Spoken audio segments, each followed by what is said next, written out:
Hy-Vee is proud to be the presenting sponsor of the 2015 Drake Relays. The Drake Relays have a rich history of bringing the community together to showcase this tremendous athletic event.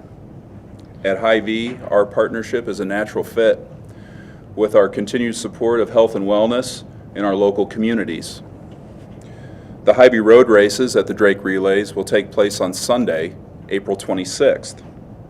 The road races present an opportunity for people of all skill levels to be actively involved in the Drake Relays. Early bird registration has been extended to March 14th for the 5K run walk, the 10K run, and for the half marathon. You can visit HyVeeRoadRaces.com to register for course information. And again, Hy-Vee is proud to be the presenting sponsor of the 2015 Drake Relays, and we look forward to seeing everybody at the Blue Oval, April 23rd through the 26th. Thank you, Ryan. I always look forward to this time of the year as I'm intimately aware of all that is happening behind the scenes. This is an opportunity where I get a chance to talk about and maybe lay some groundwork for why all of us should be excited for the upcoming year. 2 years ago, when Hy-Vee came aboard as a presenting sponsor, Hy-Vee and their support and their leadership helped us to, I believe, go where we were not able to go before. While we were a historic event and while we had great success, with Hy-Vee's continued support, we've been able to become now more internationally known for the type of events that we provide. I'm excited. At that time, it was really an opportunity for us to be stronger than ever, which was our theme at that time. Last year, we felt like we were in position to raise the bar, which we did both literally and physically as we high jumped inside of Hy-Vee store. And this year, we feel like the sky's the limit. So thematically, we feel like we can do some things now positioned where we are to really go after some of the great things that track and field enthusiasts love. With that, I will tell you about some things that are changing. The Beautiful Bulldog contest will no longer be on Monday. We're going to move it to Sunday, April the 19th. It's still going to be in the Knapp Center. We felt like Sunday was a great opportunity where a lot of the kids who couldn't get out of school, a lot of the families maybe who couldn't come together, we feel like Sunday is going to provide a great opportunity to increase attendance and also allow for many more of this great community to experience this amazing and unique event. So again, the Beautiful Bulldog contest will move to April the 19th on Sunday. Excited to let everyone know the Grand Blue Mile is alive and well. We served for 2 years as the U.S. Road Mile Championships. This year, it's going to be wide open to both national and international athletes. Grand Blue Mile is going to continue to be on Tuesday, the April the 21st, and we're excited about that event as it is really growing in numbers over the years. I'm excited to also say that we have another equal partner with the Drake Relays and Walmart. Nationwide is going to be an equal partner to help present that wonderful community event, that being the Grand Blue Mile. I'm also excited to just inform everyone that, as we look at the week of the relays, Wednesday typically was an opportunity for us to gather around Center Court at Jordan Creek Mall. Not this year. Instead, we're going to move the pole vault in the mall. It's no longer going to be in Jordan Creek. We're going to move it to the downtown streets of Des Moines. We're going to move it to Court Avenue, and we're going to have a street vault. It is my opinion that is a great location to engage an ever-growing downtown community.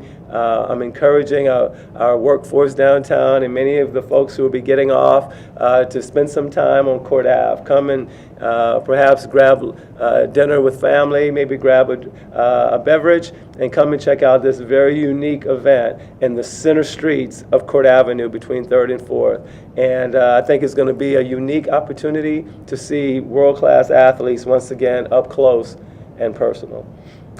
Also, as we look at Friday, Hy-Vee night of the Drake Relays, it's been growing in terms of what it provides for the fan experience. I'm excited that on paper, it very well could be one of the very best Drake Relays ever.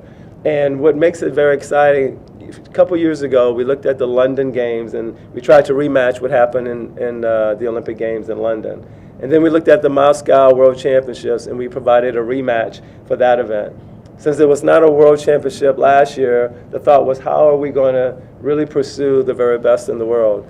And so we're using the top 10 rankings in the world as our litmus test, as our standard.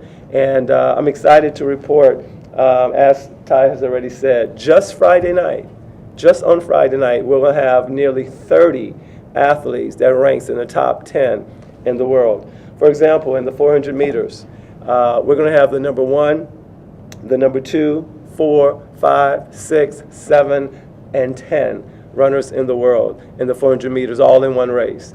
In the 110-meter hurdles, we're going to have, of the 8 lanes, 8 of them will be in the top 10 in the world. We're going to have the numbers 1, 3, 5, 6, 7, 8, and 9. Plus, oh yeah, the American record holder will be in that event as well. Those are just a few of the events that we can look at unfolding on the Blue Oval. I'm excited by the fact that Friday night will also be home for a new event. And I wouldn't call it exhibition. I would call this another championship event. And what I mean is we're going to introduce a Paralympic event, but unlike anything that has been contested on the Blue Oval. We've invited the T-44s, that's the single-leg amputees that use the blade for their running. They use the prosthetic that looks like a blade runner, and we're going to contest that event on the Blue Oval. It's going to be a very unique event because not only will we have the world record holder in the 200 meters, but we're also going to have the world record holder for the T11s. So if I'm you, I'm asking, well, what's the T11s? Well, the T11 division is that of blind athletes. We will contest in one race T44 single leg amputee world record holder and former world record holder, and in lanes not far away will be the world record holder in the 200 meters for a blind participant. And the blind participant, David Brown, I talked to David a couple of days ago, and David said, Mr. Brown, I'll come and run at your historic event. He said, but I want to be in the mix. Put me near some of the other guys, and I think we'll have a great race. So I'm excited about having that event unfold. What makes it exciting is also those individuals will come and spend some time in the community, hopefully inspiring some of these young individuals who have some disabilities, that they too can be competitive. They too can aspire to excellence. And so I'm excited to announce this great event, very unique event in our stadium. And then finally, as we go to and look at the Drake Relays and the Hy-Vee night at the Drake Relays, I hope that our fans would understand that it's going to be also home for some great competition in our university and high school ranks.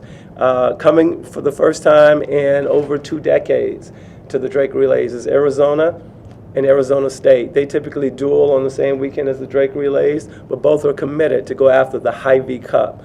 We have Oklahoma State that's coming. Texas Tech is coming. Returning is Arkansas men and women. A number of others, including Baylor and Georgia and Purdue and Washington. So I'm excited that our Hy-Vee Cup competitors in university schools are continuing to get better. As I looked at, I think it was the men, we have 9 of the top 15 ranked teams in the nation that's going to be here competing for the Hy-Vee Cup. And then finally, our high schools continue to be showcased on the Blue Oval.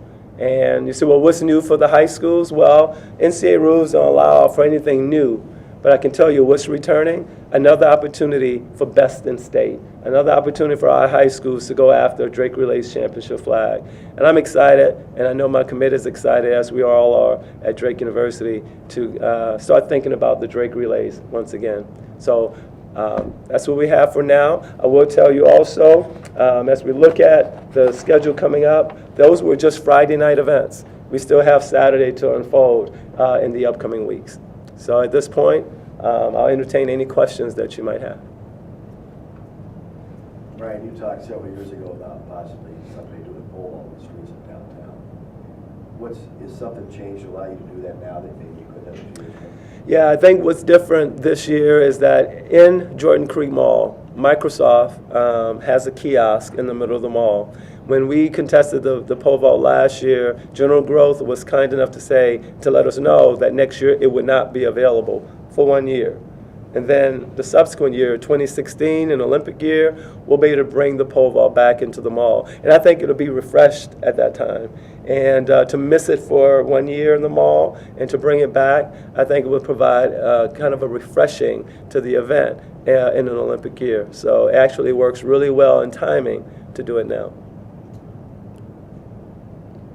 What sort of things did you have to arrange with the folks on Court Avenue, and what was kind of the initial reaction when you said we'd like to do the pole vault right down the middle of the street? Yeah, it was. I think it was well received. One of the biggest challenges is the unknown. We've never done this before. When we were in Waukee last year, attempting to high jump for the first time, the biggest challenge wasn't for the stores and access. It wasn't for the athletes and interest. It was just the unknown and more of an operational. More operational. So this year it's the same. The streets are not perfectly leveled, as we know. So to put a runway down there and to level everything off, to survey it, make sure that it's a certified meet, is going to be the biggest challenge. But I will tell you, I have a tremendous executive committee and full committee for the Drake Relays.